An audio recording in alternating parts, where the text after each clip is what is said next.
First off, the Joker. Yeah,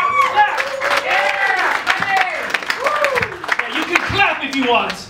Yeah, that's a good idea. Let's antagonize the guy dressed like the Joker in a theater with a gun. Let's roll those 12-sided dice. Let's see how that looks. You're killing him, Mr. J. Shut up, Holly!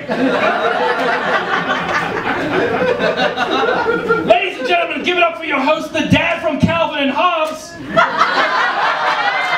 Look at you, you walking yeast infection. You are what's wrong with this country. I'm tired of every time I call my bank, dial 1 for Waterman, dial 2 for Aquaman. Speak the language or get the fuck out!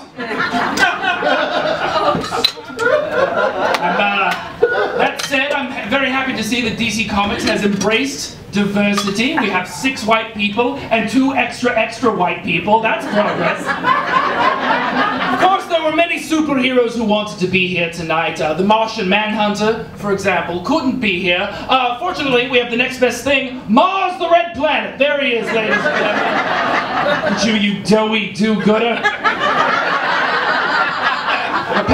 Apparently fast is a thing you are, not a thing you do. I love the beard, though. The beard looks great. It's not quite as good as Superman's beard, you know, Lois Lane.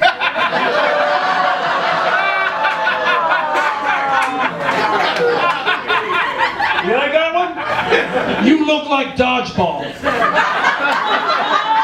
Wonder Woman is old now. I thought you were played by Linda Carter, not Jimmy Carter. What happened?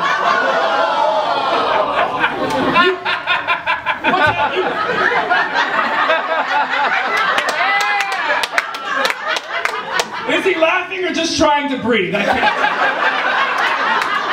truly can't tell.